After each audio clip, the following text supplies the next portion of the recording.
Hey everyone, welcome to Logan's Mosh Pit. Glad to have you here. Today we're going to do another episode of the Breaking Down Songs series, the place where we take a closer look at some of my favorite songs from all kinds of different bands, analyze the lyrics, because when we do that we gain a deeper appreciation for the music we listen to. If there's a specific band you guys want me to talk about in a future episode of this series, please leave a comment down below. I'll check your feedback. Today we're going to take a closer look at my favorite song by Mad Season. Mad Season was a short-lived supergroup active during the mid-90s, which integrated formidable prowess of several key players in the grunge world, commandeered by Lane Staley, of course, from Alice in Chains.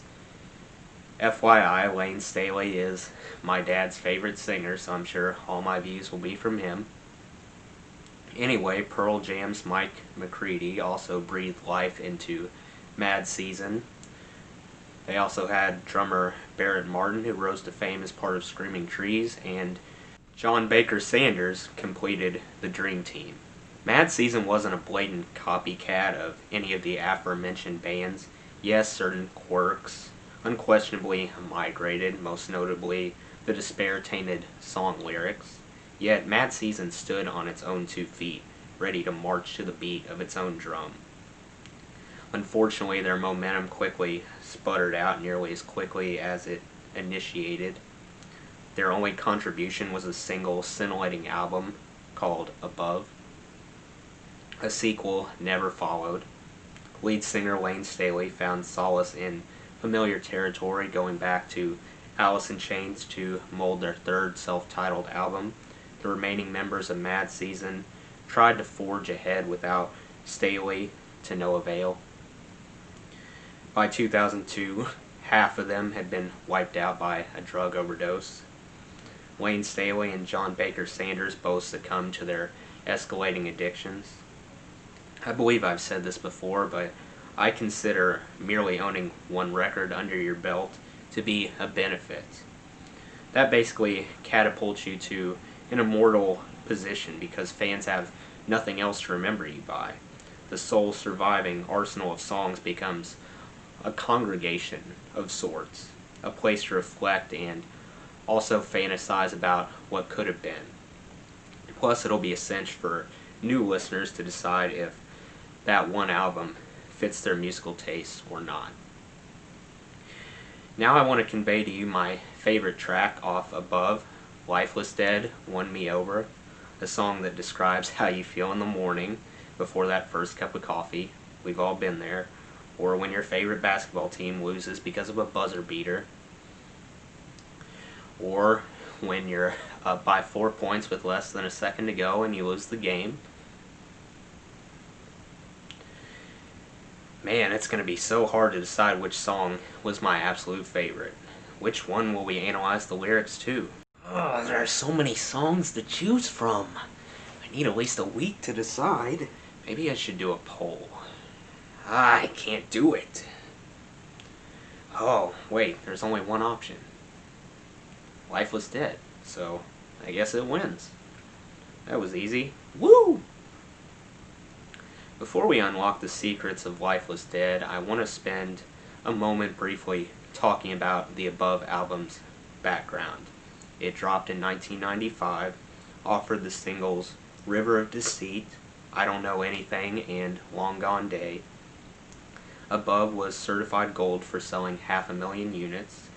Fun fact, Lane Staley actually personally designed the steamy cover, proving his talents extended beyond singing. There were 10 tracks total. I vividly remember listening to I Don't Know Anything when I was like, 10. That was my first exposure to Mad Season, and even back then I was excited about what I heard. I think Above gets better as you go along, as you progress through the album. I thought the first half was good, but the second half was great. The jazzy flavor that flowed through Above was an interesting twist. I'm not a huge jazz fan myself, but I respect them for trying to create a divergent style.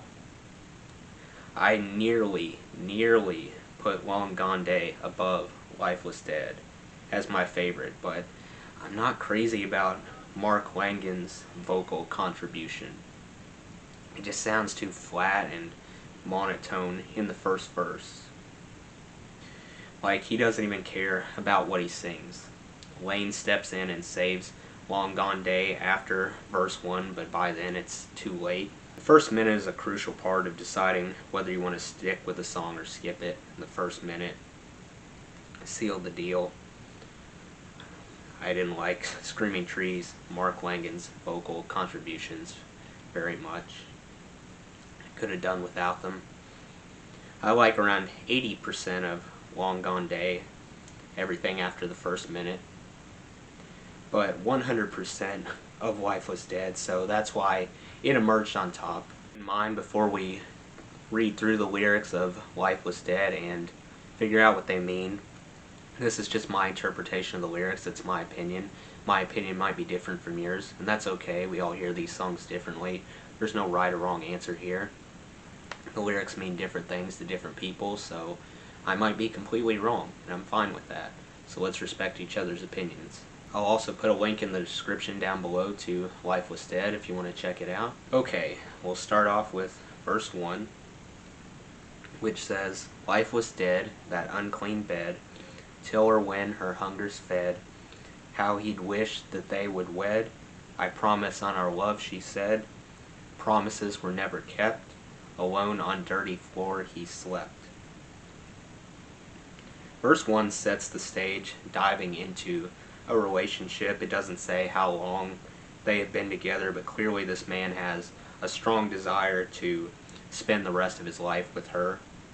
He feels like the two of them are soulmates meant to be together, so he proclaims that he wants to marry her.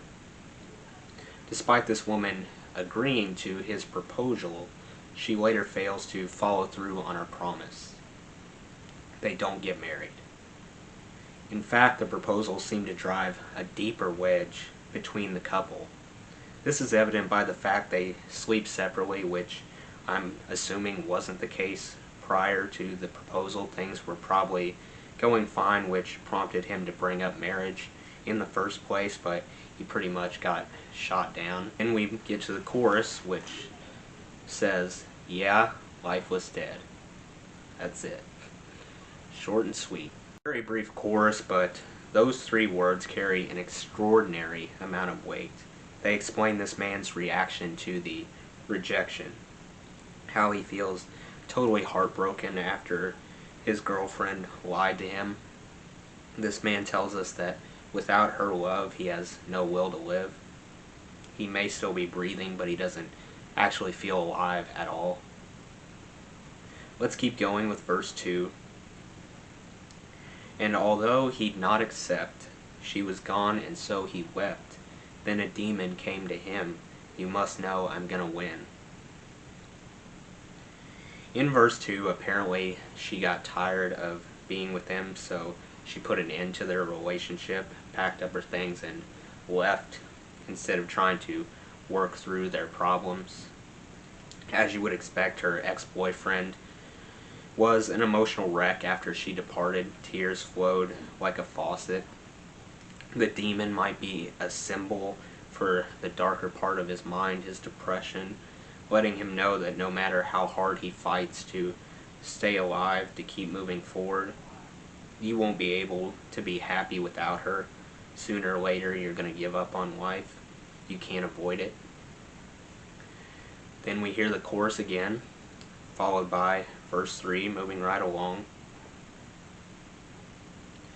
"He said, she led him dead. He said, we bled. She said, not fed." Verse 3 summarizes their relationship. He tried incredibly hard to make her happy. The perspective difference between them led to the relationship's demise. He thought that they should support each other through good times and bad times.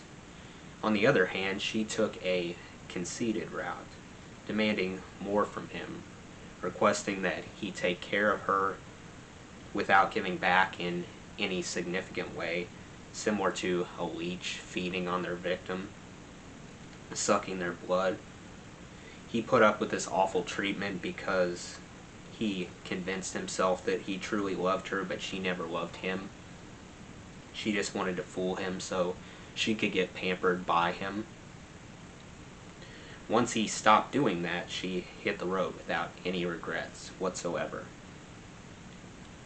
Then we move on to the guitar solo and the bridge, which just consists of repeating Lifeless Dead over and over. Alright, why don't we transition to the mood of Lifeless Dead?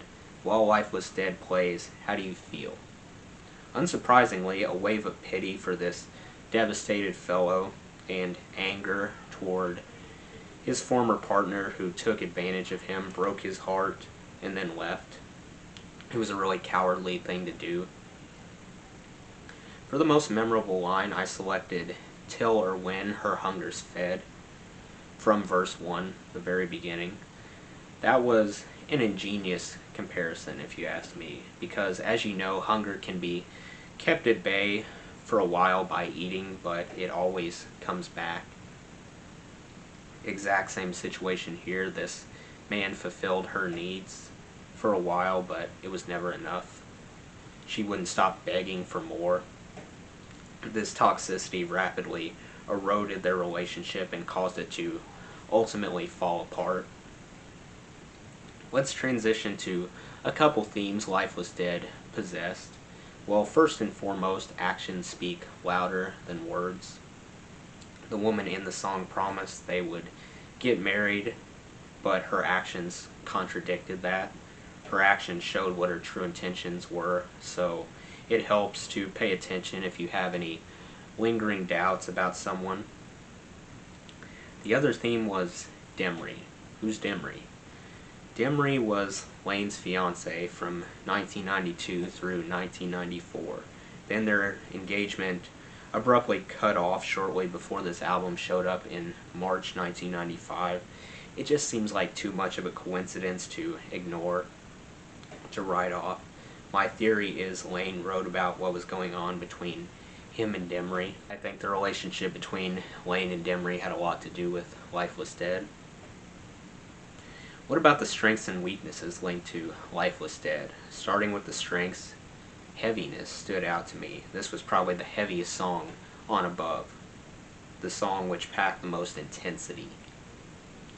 I easily perceived that Mad Season was committed to Lifeless Dead. I missed Lane's shattering screams on other songs. That was definitely a factor related to why I chose this tune. Another highlight was the phenomenal prevalence Lifeless Dead embodied. Countless celebrities and rich figures, struggle with this same problem, sliding into relationships with people who aren't genuinely interested in them, but in the exotic things they own. If you're not careful, someone could butter you up to get on your good side and then take everything away. The final strength was the beast of a riff Mike kicked out. I loved it. Mike's ripping riffs are reason enough to replay Lifeless Dead. I only marked one weakness. This isn't too bad, not a deal breaker by any means, but the bridge dragged on. Lane repeated Lifeless Dead approximately 14 times. Too excessive. I would have enjoyed it immensely if he cut down the number and just stretched out each one using his despondent wail. If he did that, the impact would swell. On a scale of 1 to 10, how replayable is Lifeless Dead? Lifeless Dead is through the roof.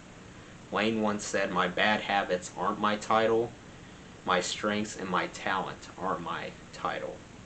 His strengths and talents, along with Mike, Barrett, and John, were on maximum display here. Let me know what your favorite Mad Season song is down below. That does it for today's video, guys. I hope you enjoyed. Make sure to like, comment, and subscribe if you haven't already. I really appreciate the support. I'll see you next time. Until then, rock on.